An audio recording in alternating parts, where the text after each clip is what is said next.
días. Continuando con el ciclo de entrevistas de la revista jurídica Alerta Informativa, en esta ocasión contamos con la presencia del profesor Pedro Grandes, quien es profesor ordinario de la Pontificia Universidad Católica de Perú y de la Universidad Nacional Mayor de San Marcos. Él es especialista en Derecho Constitucional. Profesor, tenga usted muy buen día. Buenos días, muchas gracias por la oportunidad a los amigos de Alerta Informativa y a su disposición para este diálogo. Profesor, esta entrevista se va a centrar en la reciente sentencia emitida por el segundo juzgado civil de Ica, que versa sobre la ley universitaria, ¿no? Sobre la inconstitucional de esta ley. En ese sentido, la primera pregunta que le planteamos es la siguiente, ¿no? Está bien, o mejor, es una pregunta introductoria, ¿no? ¿Está bien que los jueces hayan tomado tanto protagonismo en lo que se refiere al control constitucional? Ok, efectivamente el marco actual, ¿no?, de las democracias en todo el mundo, ¿no?, porque esto es un fenómeno global, ¿no?, los jueces ocupan una especial posición institucional en el marco del Estado de Derecho, ¿no? A ellos les corresponde, en última instancia, la interpretación de las normas, ¿no?, del derecho, ¿no?, y la adecuación de toda la legislación al marco constitucional, ¿no? Hoy en día, incluso en el marco de la Convención Americana, también la adecuación de la legislación a la Convención Americana. Es decir, los jueces tienen un enorme protagonismo y por ello también una enorme responsabilidad a la hora de tomar decisiones en las que se cuestionan normas legislativas, ¿no? En este caso, en el caso de Ica, del juez de Ica, esto es lo que ha ocurrido y es importante que situemos la decisión en el contexto de este fenómeno en el que los jueces hoy en día no son, pues, como decía Montesquieu, la boca muda que pronuncian las palabras de la ley, ¿no?, sino más bien los garantes de los derechos y en consecuencia funcionarios, ¿no?, que tienen una altísima responsabilidad de decidir el derecho, a veces prescindiendo de la ley o a veces declarando la invalidez de las leyes, ¿no? En ese sentido, profesor, a su opinión, a su consideración, ¿cuál es el balance de control difuso en el marco de Perú? Sí, en el Perú el control de constitucionalidad, como sabemos todos, llega tardíamente, ¿no? Pese a que primero estuvo en el Código Civil del 36 la posibilidad abierta de que los jueces puedan inaplicar las leyes que sean incompatibles con la Constitución. La experiencia muestra de que solo en los últimos tiempos hay algunas, pocas, ¿no?, sentencias de la Corte Suprema, que es, por cierto, a raíz de un conjunto de modificaciones de los últimos años. En el año 2006 hubo un ajuste al artículo 3º del Código Procesal Constitucional incluso. En esencia tenemos un sistema en el que la Corte Suprema es la que hace el control difuso, ¿no?, porque lo que dice el artículo 3º del Código Procesal Constitucional es que todas las veces en que los jueces ejercen el control difuso, esto va en consulta, si es que no hay impugnación e incluso si es que la sentencia resulta consentida en segunda instancia o, digamos, respaldada, ratificada en segunda instancia, de todos modos la Corte Suprema debe pronunciarse con relación al control difuso. De manera que la experiencia nuestra, yo diría que es reciente en materia de control difuso. Es muy reciente y es un tanto paradójico, ¿no?, porque se llama control difuso en el sentido de que está difuminado o difundido en todo el sistema judicial, pero en esencia es un control difuso, entre comillas, podríamos decir concentrado en la Corte Suprema, en la medida en que es la Corte Suprema la que en última instancia va a ratificar o no el control constitucional realizado por los jueces de instancias inferiores, ¿no? Profesor, en la sentencia emitida por el segundo juzgado civil, que ha sido planteada, pues, por la Universidad Nacional San Luis Gonzaga, ¿es correcta la aplicación del control difuso para este caso?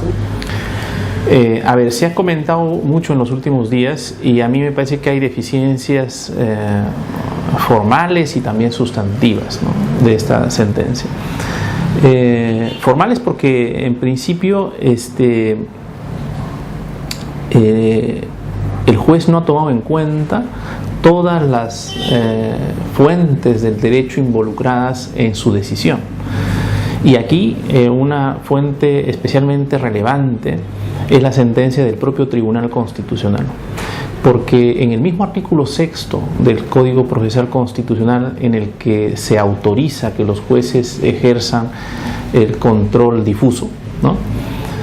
También hay un párrafo que es especialmente relevante, que dice que los jueces interpretan y aplican.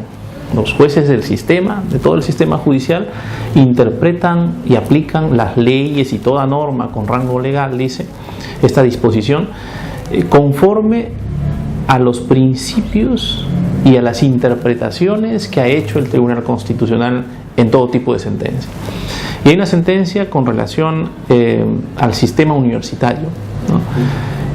A la creación de filiales, ¿no? Una sentencia especialmente relevante del Tribunal Constitucional en el que analiza la situación de la Asamblea Nacional de Rectores. Y el no contemplar esta fuente para la toma de decisiones, es decir, una sentencia en el que el tribunal evalúa la situación de la Asamblea y prácticamente, aunque no lo diga expresamente, pero de la sentencia en el caso de la CONAFU, el tribunal lo que viene a decir es que la situación de las autorizaciones y del funcionamiento de la propia Asamblea Nacional de Rectores es incompatible con los mandatos de la Constitución. Y lo que hace el juez en esta sentencia, en términos formales, es restablecer a ese estado de cosas que el tribunal ya había declarado que es incompatible con las funciones que corresponde a la Asamblea Nacional de Rectores. O sea, que hay un problema formal importante. En términos sustantivos, la sentencia hace un falso control de proporcionalidad, ¿no? Porque lo que viene a decir es, por ejemplo, en uno de sus fundamentos, esta resolución que yo he tenido ocasión de leerlo, viene a decir que la ley tiene como propósito mejorar la calidad de la enseñanza. Y sin ningún argumento, el juez de Ica nos viene a decir en su resolución de que la mejora de la calidad de la educación no depende de desactivar la Asamblea Nacional de Rectores. Y no se sabe de la forma en que llega a esta conclusión, o sea, la fundamentación que existe para decir esto, y que es, me parece, el corazón de su razonamiento, está vacío de argumentos, ¿no? Y finalmente, al margen de que es una mala ponderación, digamos, de los principios que están en juego, ¿no? En los últimos días se ha sabido algo más terrible, ¿no? Que creo que deslegitima totalmente, ya no solo en términos jurídicos, ¿no? Sino en términos morales también, la sentencia, el hecho de que el juez esté directamente comprometido, ¿no? Con los intereses de quienes interpusieron la demanda, ¿no? En la medida en que este juez, lo que se viene a decir, según si las noticias son correctas, ¿no? Y la República ha sido exhaustiva en esto, lo que se ha informado es que el juez y su familia trabajan para la universidad en el caso. O sea, me parece que estamos ante una sentencia írrita, ¿no? Arbitraria, ¿no? Que no tiene ningún sustento jurídico y además que es moralmente estaría cuestionable, ¿no? Me parece curioso, ¿no? Que resaltó quizás un punto del Tribunal Constitucional, ¿no? Bajo ese sentido, ¿cuál es la postura que sostiene el Tribunal Constitucional respecto al control difuso? Con relación al control difuso, no solamente el tribunal, también la doctrina y el derecho comparado han sido bastante uniformes en sus planteamientos. Lo que se tiene es que, y también nuestra legislación así lo establece, el control difuso es un poder deber, dice el tribunal, ¿no? Que se ejerce, pero se ejerce de manera muy excepcional. O sea, lo que se asume es que el control difuso es una censura muy fuerte a la legislación. O sea, es un contrapoder el que tiene el juez en el ejercicio del control difuso, que tiene que saberlo actuar con mucha prudencia y con mucha ponderación. Esto supone, entre otras cosas, por ejemplo, un juicio mínimo de relevancia del control. Es decir, que el juez, antes de analizar el control, vea que los derechos cuya protección se le exige a través de un proceso judicial realmente estén comprometidos con la dación de la ley o el ejercicio o la puesta en práctica de la ley, ¿no? Es decir, un análisis minucioso de que la aplicación de la ley conlleva inevitablemente a sacrificios de derechos de personas concretas, tangibles, ¿no? Este juicio de relevancia es fundamental. El otro es que el juez demuestre en el caso concreto, porque el análisis del control difuso es siempre sobre un caso, de que no hay manera de interpretar en términos constitucionales las disposiciones que están siendo cuestionadas, ¿no? Es decir, si se encuentra una fórmula interpretativa y el juez tendría que demostrar de que está haciendo el esfuerzo por interpretar las normas de conformidad con la Constitución. La interpretación conforme es una vía de salvación a la legislación. O sea, el juez tiene que tratar de que vía interpretación la ley es insalvable. Solo en estos supuestos, es decir, que es insalvable, ¿no? Es que se le autoriza al juez ejercer el control difuso. Yo diría algo más con relación vinculado al caso de Ica, es que los jueces, cuando hacen ponderaciones, tienen que demostrar objetivamente de que la ley, digamos, es absolutamente desproporcionada, ¿no? Es decir, tiene que haber un juicio de ponderación adecuada para que un juez diga esta ley no es aplicable a este caso porque viola el principio de proporcionalidad, que es la otra forma en que con frecuencia se declaran inaplicables las leyes, ¿no? Doctor, ahora, ¿cuál es la diferencia que usted encuentra respecto a una ley aplicativa o una ley heteroaplicativa? Esta terminología viene de la doctrina mexicana, ¿no? Que es donde casi todo es amparo, como sabemos, ¿no? Y entonces esta distinción entre normas autoaplicativas y heteroaplicativas fue introducido por el Tribunal Constitucional en sus primeras decisiones, ¿no? O sea, tiene ya larga data. Y desde una perspectiva de lo que se conoce en la teoría de la argumentación jurídica como argumento por disociación. ¿Por qué? Porque la Constitución lo que dice es que no procede el amparo contra normas. El argumento por disociación lo que nos permite es ampliar o restringir el contenido de un enunciado normativo. Y en este sentido, si interpretamos literalmente no procede el amparo contra normas en la Constitución, no procedería nunca en el Perú el amparo contra leyes, ¿no? Entonces, para hacer factible esto, para hacer factible el control constitucional de normas a través del amparo, ¿no?, es que se construyó esta disociación del concepto de norma, ¿no? Es decir, hay normas autoaplicativas, ¿no?, y hay normas heteroaplicativas. A mí me parece que es una distinción que no tiene sustento teórico, ¿no?, en la medida de que ningún teórico del derecho, en su catálogo de distinciones de tipos de normas, ha asumido esta tesis mexicana de la distinción entre normas auto y hetero, ¿no? Las normas pueden ser, por ejemplo, la distinción muy famosa en el ámbito de la teoría de las normas es normas regla y normas principio, ¿no? Por ejemplo, para hablar de una tipología de las normas, ¿no? Pero las normas no se diferencian porque sean inmediatamente aplicables o, digamos, diferidas en su aplicación. Una norma que entra en vigencia en un ordenamiento jurídico es aplicable, ¿no? Otra cosa, yo creo que ahí hay una confusión conceptual, otra cosa es lo que los procesalistas llaman el interés para obrar, ¿no?, que es otra categoría conceptual. Cuando uno revisa la jurisprudencia del Tribunal Constitucional, la distinción en realidad no es entre normas auto y heteroaplicativas. Todos los casos lo que muestran más bien es que la distinción es todas las veces en que ha ocurrido o en el que se ha declarado una sentencia fundada con relación a una norma, no es porque la norma sea autoaplicativa en términos abstractos, sino porque la norma genera una interferencia directa en el derecho fundamental y el que lo reclama tiene un interés directo para obrar procesalmente, ¿no?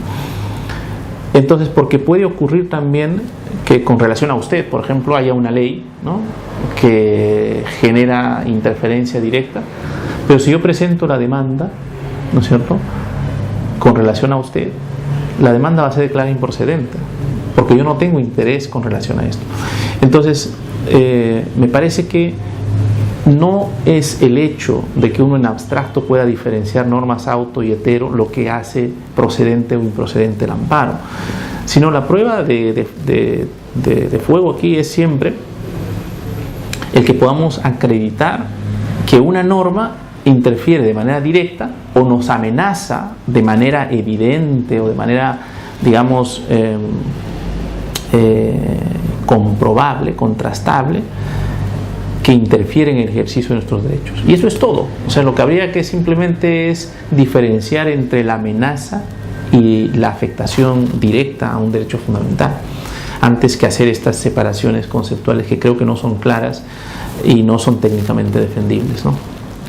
Profesor, haciendo uso del control difuso, ¿una ley puede ser declarada inconstitucional, haciendo referencia a las disposiciones que han sido declaradas inconstitucionales por el segundo juzgado civil respecto a la ley universitaria? A ver, si entiendo bien, en el marco de nuestro sistema jurídico, una ley puede inaplicarse por un juez. Y si esta inaplicación es ratificada por la Corte Suprema, lo que tenemos es una ley que ha sido inaplicada judicialmente, pero que mantiene su vigencia. O sea, digamos, una ley que un caso concreto ha resultado, por interpretación de los jueces del Poder Judicial, incompatible con la Constitución. La pregunta sería, ¿y esto cómo afecta al sistema jurídico? Porque la ley sigue en el sistema. La única manera en que esa ley deje de pertenecer al ordenamiento jurídico es o que el Congreso la derogue, ¿no es cierto? O también puede ocurrir, y esta es otra manera que nosotros en los últimos años la hemos visto como factible, al menos teóricamente, puede ocurrir que la Corte Suprema o también que el Tribunal Constitucional declaren un precedente vinculante diciendo los jueces del Perú no aplicarán más esta ley, ¿no es cierto? Con lo cual, fíjense, si sumamos control difuso más técnica del precedente, tendríamos una, digamos, igual, podríamos poner, equiparación al control abstracto de constitucionalidad, ¿no? En el sentido de que hay varias cuestiones que se abren para discutir, ¿no? Una de ellas, por ejemplo, a mí me parece, digamos, totalmente razonable que alguien cuestione este mecanismo argumentando que el Congreso no tiene oportunidad de defender la legitimidad democrática de la ley en un proceso así, ¿no? Es decir, ¿qué pasa si el tribunal emite un precedente en el que sostiene, ¿no?, los jueces no podrán aplicar más el artículo tal que ha sido inaplicado en un proceso constitucional, ¿no? Lo que estaríamos es, de alguna manera, cambiando la estructura en torno a quiénes son legitimados para actuar en el control abstracto. Por ejemplo, en el sistema nuestro, esa calidad, ¿no es cierto?, para poder presentar una demanda contra una ley en términos de control abstracto no es cualquier ciudadano, ¿no?, como ocurre en algunos lugares como Colombia, por ejemplo. Aquí tenemos una legitimidad cualificada, ¿no?, institucionalizada, ¿no?, solo determinados entes, ¿no? El propio Poder Judicial, por ejemplo, no puede presentar una demanda de acción de inconstitucionalidad como se llamaba antes, una demanda de inconstitucionalidad, ¿no? Lo pueden hacer el Defensor del Pueblo, los colegios profesionales con relación a normas vinculadas con su ejercicio profesional, el fiscal de la Nación. Pero aquí estaríamos estableciendo un mecanismo en el que una persona cuestiona una ley, ¿no? El tribunal acepta la tesis del demandante, lo convierte en precedente y acaba con la vigencia de la ley, ¿no? Profesor, se dice que la nueva ley universitaria vulnera lo que es la autonomía universitaria. ¿Esta autonomía puede ser sujeta a determinación legislativa? Sin duda, el tribunal lo ha calificado a la autonomía universitaria como una garantía institucional, ¿no? Esto significa que es un bien constitucional la autonomía, ¿no? Está reconocida en la Constitución la protege, ¿no? Pero eso no quita de que el legislador no pueda delimitarla, ¿no?, desarrollarla, ¿no? Y lo que hay en la ley, en la nueva ley universitaria, yo he leído más o menos el contenido de la ley, expresas menciones a la defensa de la autonomía, ¿no? Claro, no basta con que la ley diga respeto a la autonomía para que efectivamente esto ocurra, ¿no? Me parece que es una ley seguramente perfectible, ¿no? Tiene algunos vacíos, ¿no? Pero incluso en estos vacíos me parece que los estatutos de las universidades van a ser el segundo, digamos, en este caso el tercer elemento configurador de la autonomía. O sea, el primero es la Constitución, segundo la legislación, y el tercer espacio de configuración normativa de la autonomía universitaria son las asambleas estatutarias, que en algunas universidades ya se están formando, ¿no? O sea, un espacio democrático donde los entes de la universidad, docentes, estudiantes, trabajadores, dan vida a la autonomía universitaria. La autonomía universitaria no es una institución que se define solo en la ley, ¿no? Yo creo que es una práctica, ¿no? De hecho, me parece a mí que afecta gravemente en la autonomía universitaria la mediocridad instalada en algunas universidades. O sea, digamos, la autonomía tiene una finalidad. La autonomía hay que medirla en términos de funcionalidad. La autonomía tiene que servir para hacer universidades de prestigio, de calidad, ¿no? Transparentar la universidad, la gestión en la universidad. Si bajo la autonomía nos amparamos para que la mediocridad se instale o la corrupción haga de las suyas en la universidad, estamos malinterpretando el concepto de autonomía. La autonomía solo tiene sentido en el ámbito de lo que es la universidad, y la universidad tiene que ser investigación, calidad, transparencia, ¿no? Vida institucional. Entonces yo creo que hay deformaciones que se han hecho en las prácticas más que en las normas, ¿no? Y eso es lo que había que esforzarnos por vigilar en este nuevo proyecto en el que estamos embarcándonos con una nueva ley universitaria, ¿no?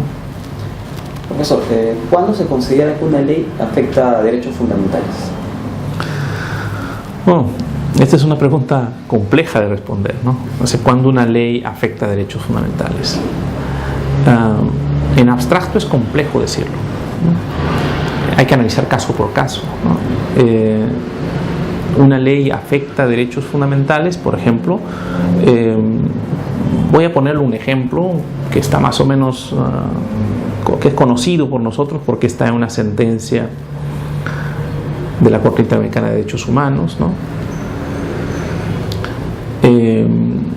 Un caso en el que la Corte analizó la configuración del tipo penal de desaparición forzada, nada menos, ¿no? Si no recuerdo mal, el caso es del año 2005, el nombre en este momento no lo recuerdo, el segundo apellido me parece que es Galindo, ¿no? Contra el Perú. El legislador había definido en unos términos el tipo penal de la desaparición forzada. La Corte lo que estableció es que esa manera de configurar el tipo penal por parte del legislador nacional afectaba compromisos del Perú en el marco de la Convención Interamericana de Desaparición Forzada. Entonces, claro, esta es una ley que afecta el deber de protección de los estados con relación a los derechos fundamentales. Entonces, preguntas, ¿cuándo una ley afecta un derecho fundamental?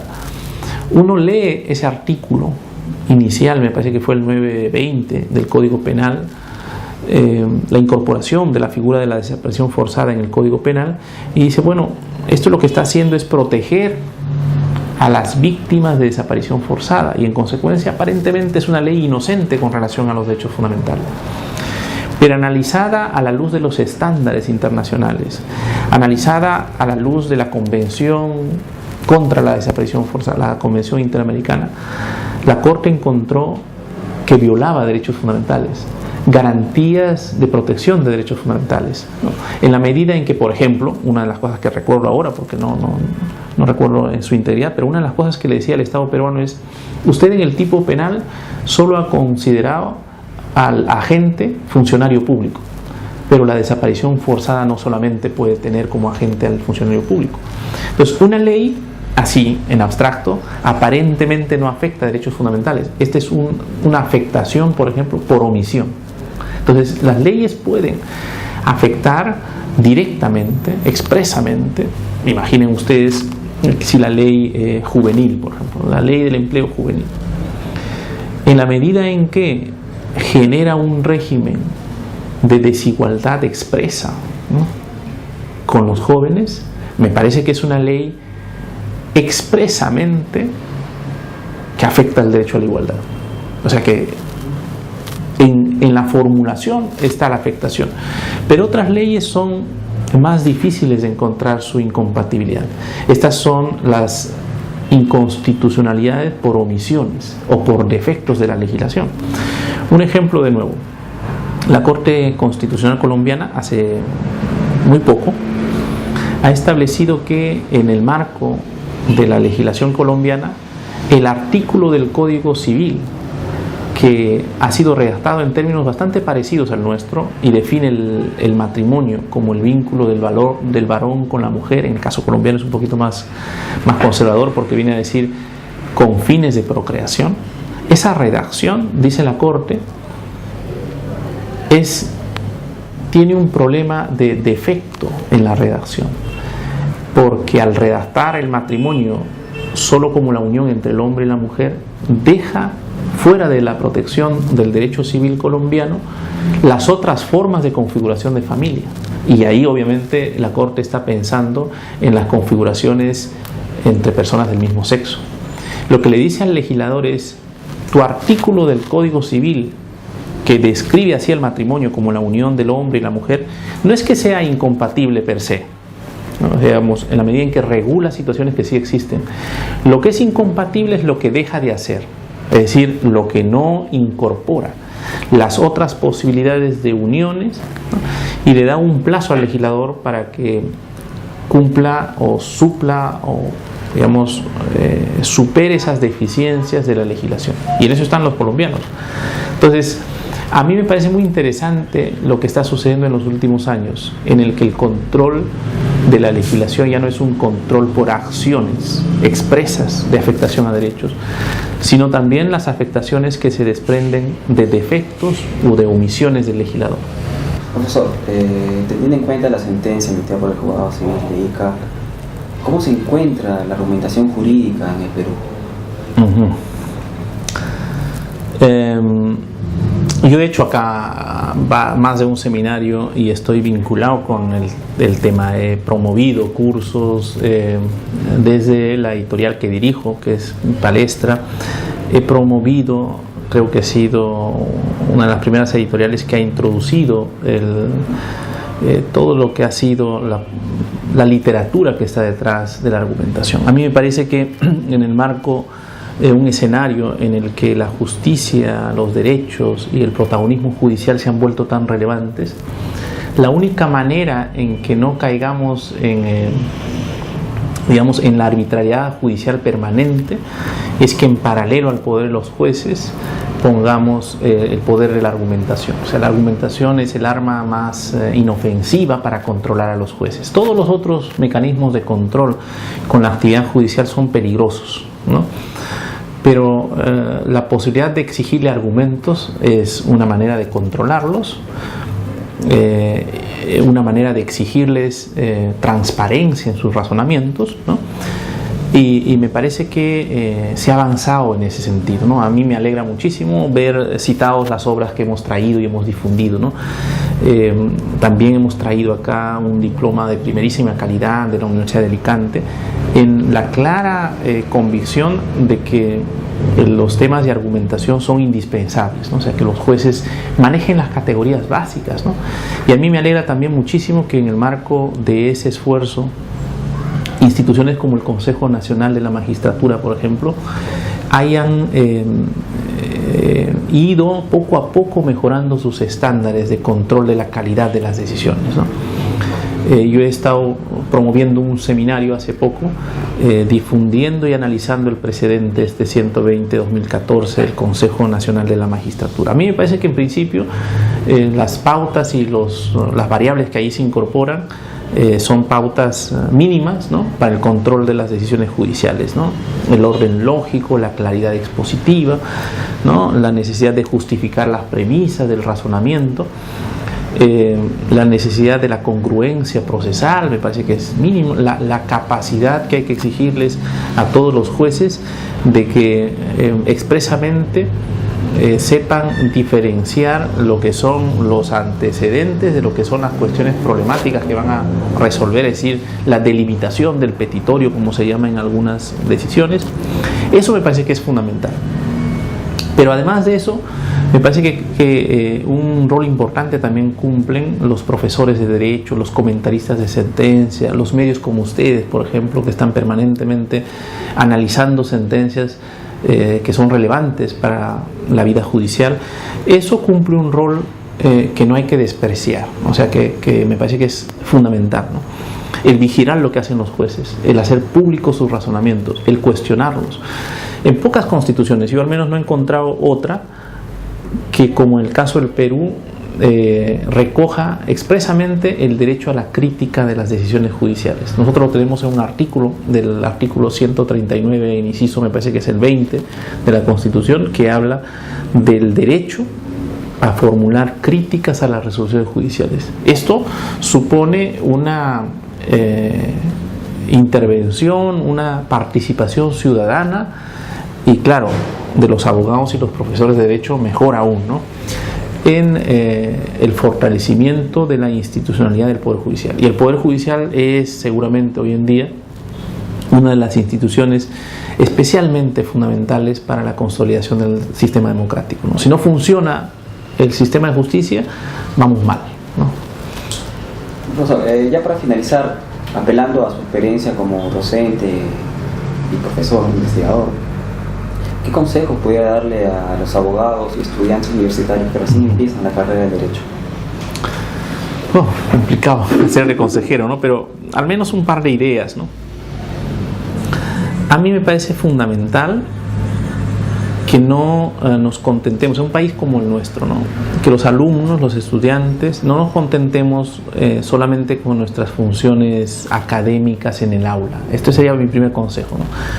Especialmente los estudiantes de Derecho creo que tienen un compromiso con la vida institucional del país, ¿no?, con la democracia. Por eso a mí me ha emocionado ver esas movilizaciones con jóvenes estudiantes. Necesitamos jóvenes que se estén movilizando permanentemente.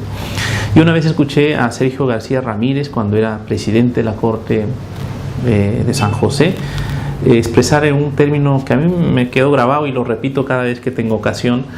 Es una bonita frase, decía él: la lucha por la democracia y por los derechos en América Latina es como hacer, decía él, una trocha en la selva, ¿no? Y yo, que vengo de la selva, conozco la connotación de eso, porque hacer una trocha en la selva es pasear sobre ella permanentemente. Si no la limpias, la maleza sale inmediatamente y borra el camino, ¿no? Entonces, la expresión de García Ramírez era un poco eso, ¿no? En materia de derechos y democracia, los únicos que pueden permanentemente estar moviendo el tema y caminando para que no se pierdan los senderos por donde hay que ir, son tal vez los jóvenes y los abogados que están más comprometidos con la vida del derecho, ¿no?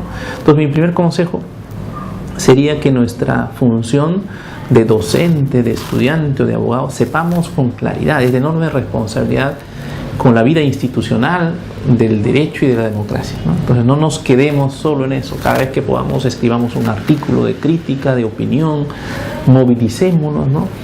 En nuestro país la democracia nos está costando mucho instaurar un sistema democrático, ¿no?